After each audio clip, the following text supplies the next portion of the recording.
to soboto je 323. dan v letu.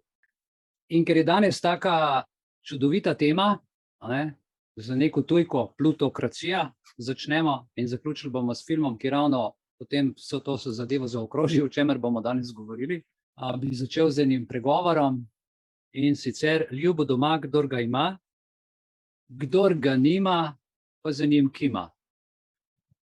Pol je potem pa še eden: boljša domača gruda, kot na tujem zlata ruda. Ta je meni zelo, zelo všeč. Čuvajmo kot zlato rudo, milo nam, domačo grudo. Vse to, kar boste danes slišali, je prav nasprotje tega, kar sem zdaj rekel. Ne z besedo puhlo, ki v ustih mine, z deli in ljubeznijo do domovine. Vsak od nas. Upam, da boste danes uživali, in sicer bi začel najprej s slovenskimi banksterji. John Maynard Keynes je ob priložnosti pokazal upanje, da bo kmalu prišel dan, ko bodo ekonomski problemi postavljeni na pravo mesto in se bodo ljudje začeli ukvarjati z resničnimi problemi. Namreč z življenjem in medsebojnimi odnosi. Na žalost se je Keynesova vizija pokazala kot zelo težko uresničljiv cilj, kajti ekonomska vprašanja postajajo vedno bolj oddaljena od življenja, od ljudi, ki se prav tako velikokrat ne ukvarjajo z življenjem. Svetu danes, dragi moji člani, vlada demokracija moči denarja. Vsak od nas je v tej epidemiji pretekli, ki se nikakor noče nehati, če kar skozi teži, občutil, in to globoko občutil, te plačance, ki so nas na vsakem koraku ustavljali in nekaj od nas zahtevali. Nelogične stvari. Temu se reče globalna plutokracija, o tem malo več kasneje, ampak ta globalna plutokracija brez odpora pri ljudeh kaže svojo moč praktično na vseh področjih. Ključni protagonisti globalnega kapitalizma so institucije tipa Svetovna banka in Mednarodni denarni sklad. V evropskih državah so to še institucije Evropske unije. Kapitalistični razred je preko teh institucij konsolidiral svojo moč upravljanja ali podkupovanja vseh institucij v državi. Od političnih strank, preko medijev, do univerz, ki delujejo v smeri absolutnega služenja znanosti, tržno-kapitalistični matrici s ciljem doseganja vedno večje konkurenčnosti. Nevidne sile, kot so, si poznamo, zavarovalnice, banke, narekujejo pravila in tempo življenja ljudi, pri čemer nad temi institucijami ni nikakršne oblike politične kontrole. Banke arbitrarno odločajo o kreditni sposobnosti podjetij, odobrijo neverjetne kredite, na temelju vrednosti neke fake slike ali zemljišča, ki naj bi bilo vredno milijone evrov, ki jih kreditojemalci zaradi previsoko zastavljenih ciljev kasneje ne morejo vrniti. Najboljši primer je gradbeni sektor, ki je v času zadnje gospodarske krize doživel popoln debak. Potem pa te iste banke kličejo državo na pomoč pri sanaciji njihovih napačnih odločitev.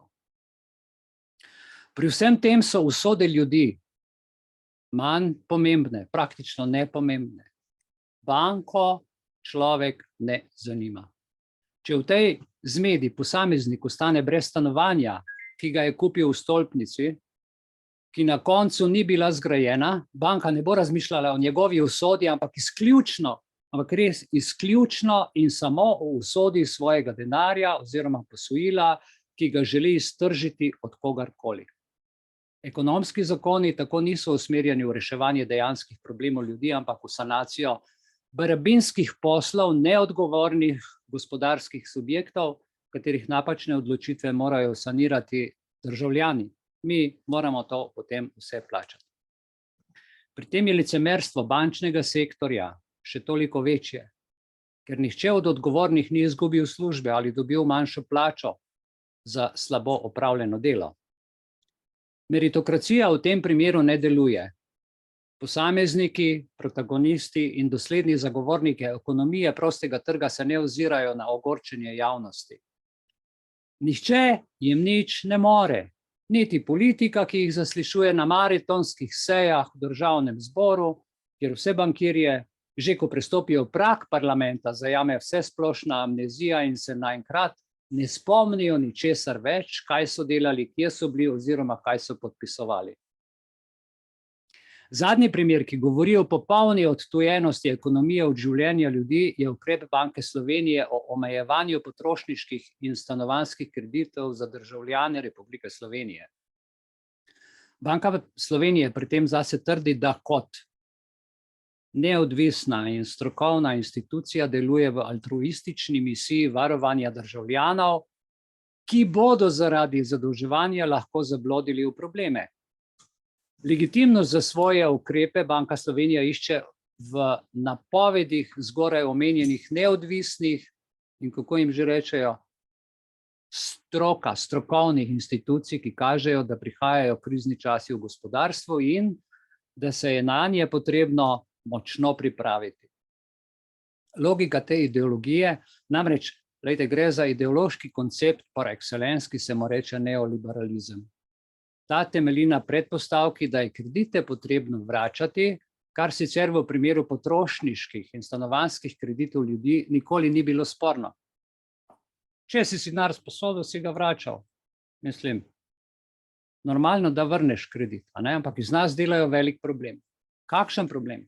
Pravi problem torej ni vračanje kreditov državljana, ki si ga sposodi. Pravi problem so pogoji odobritve teh kreditov, se pravi, njihovo miselnost aplicirajo na nas državljane. In to dejstvo je zasidrano v jedru ukrepa Banke Slovenije, ki z uresničevanjem nekega ideološkega koncepta povečuje neenakost in posega neposredno v življenja ljudi, ki na noben način niso odgovorni za krizo in bančne luknje preteklosti. Jaz vem, da nisem vzel takega kredita 10-milijonskega ali pa 100-milijonskega in da ga ne bi vrnil. Verjamem, da nihče od vas tudi ne. In kako pravzaprav delujejo banke? Ljudje banke v glavnem vidijo kot posrednike med tistim, ki imajo veliko denarja in tistim, ki denar potrebujejo. Ampak v tržnih gospodarstvih osnovna vloga banke ni posredovanje med kreditojemalci in investitorji. Banke torej ne črpajo obstoječe vrednosti od enega subjekta, da bi jo dali drugemu. Vrednost črpajo, zdaj dobro poslušajte, banke črpajo vrednost iz prihodnosti, da bi jo dali sedanjosti. Ste razumeli? Iz prihodnosti, da bi jo dali sedanjosti. In na ta način prebijajo linijo časa, prazen prostor, kar pomeni, da jemljejo iz prihodnosti, da bi dejanskim povpraševalcem po kreditih omogočili, da zaženejo proizvodnjo, poplačajo banko in vrednost, ki je bila ukradena. Vrnejo šele v prihodnosti, na primer neko stolpnico. In zakaj banke to počnejo? Zato, ker obstoječa vrednost tržne izmenjave ne zadostuje, da bi se aktiviralo tržno gospodarstvo, ki si ga na vsak način želimo, beri stalno povečevanje konkurenčnosti. Takšno tržno gospodarstvo zahteva veliko večja vlaganja od obstoječih prihrankov. Poglejmo, kaj točno to pomeni. Na primer, če greste na banko po stanovanjski kredit v višini 100.000 evrov, vam banka ne bo dala svojega denarja ali denar, ki so ga drugi vložili v banko. Dala vam bo fiktivnih 100.000 evrov. Vzetih iz prihodnosti, ki jih boste z nakupom stanovanja uresničili kot objektivno vrednost. Da banka to lahko počne, se tudi sama mora nekje zadolžiti. To seveda lahko naredi izključno in samo na trgu denarja, s katerim upravljajo že omejene, neodvisne in strokovne institucije. Slednje pa dajejo legitimnost bankam, da počnejo, kar pač počnejo. In v primeru, recimo, da ste kupili stanovanje, vašega stanovanja, imajo zelo fiksen posel, ki ni tvegan. Saj boste vse naredili, da obdržite stanovanje, v katerem živite. Problemi nastanejo pri kreditih, ki jih najemajo veliki kreditojemalci za tako imenovane sporne posle. Zapomnite si besedno zvezo sporen posel. V trenutku, ko razni zakreditirani subjekti ne morejo proizvesti vrednosti, ki jo zahteva prihodnost, kar pomeni, da banke preveč obremenijo sedanjost z obveznostmi do prihodnosti, pride do finančnega zloma. Prihaja do trenutka, v takem trenutku, ko kreditojemalci bankam ne morejo vračati kreditov, banke pa ne morejo izplačevati prihodnosti. Zapirajo se podjetja in ljudje ostanejo brez dela. Banke ostajajo s slabimi krediti in ne morejo izplačevati privarčevanega denarja svojih komitentov, ki so ga porabili za svoje delovanje. Skrajni scenarij bi bil, da propadajo tudi banke. Ampak takrat bi prišlo pa med ljudmi do vsesplošne panike in bi rezultiralo se v nekako še večjih problemih za celotno nacijo. Kaj je torej ključno vprašanje? Zakaj banke ne propadajo? Odgovor je pa preprost. Zato, ker se one lahko vedno znova zadolžujejo na mednarodnih finančnih trgih. To bi lahko prebrali tudi pri kreatorjih ali ustvarjalcih denarja. Legitimnost za njihovo zadolževanje daje država. Ker država naj ne bi propadla. Nikoli. Sanacija slovenskih bank se je pred leti reševala, se spomnite, po načelu zadolževanja na račun naših otrok, torej prihodnjih generacij.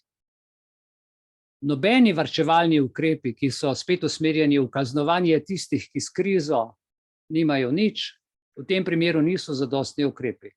Latentna posledica je naraščanje nacionalnega dolga, ki se kaže kot problem, ker krediti, ki jih država zajema za odplačevanje tega dolga, ne pokrivajo niti obresti, kaj šele glavnico dolga, ki iz leta v leto samo narašča.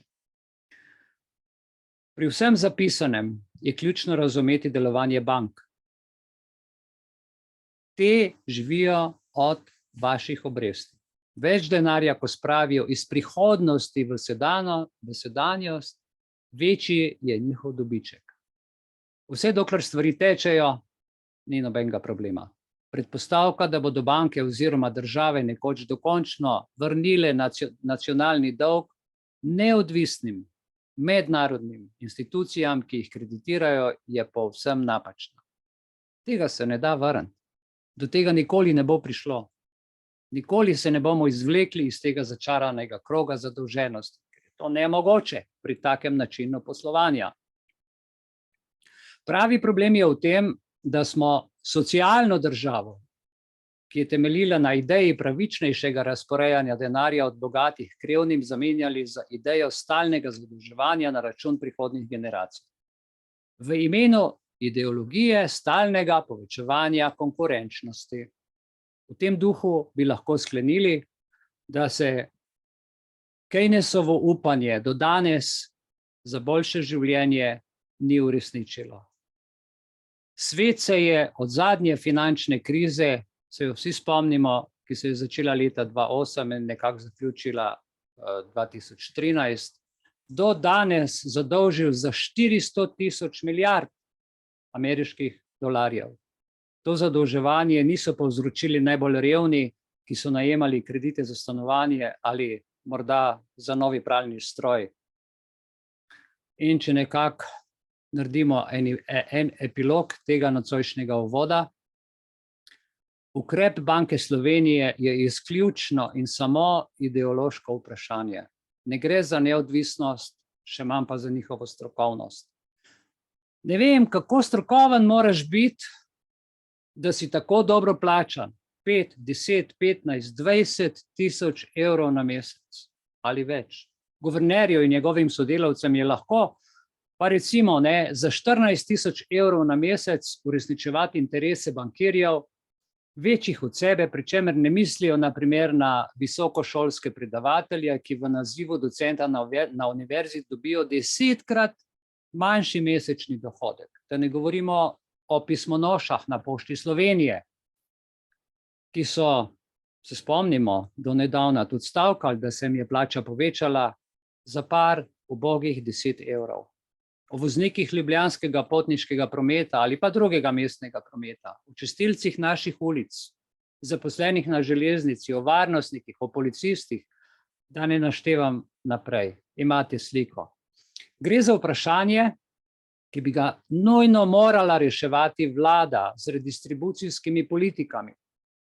Strašenje najšibkejše skupine državljanov s takšnimi pogoji za kredit strani Banke Slovenije, da bo zaradi njihove povečane potrošnje prišlo do nekega novega zadolževanja, glejte, je povsem napačno. Ker se bo zadolževanje tako ali tako zgodilo. Žalostno je, da politika nima mehanizma vpliva in ostaja samo na ravni golega moraliziranja v smislu: pozivam Banko Slovenije, da premisli še enkrat. Od tega pa seveda ne bo popolnoma nič.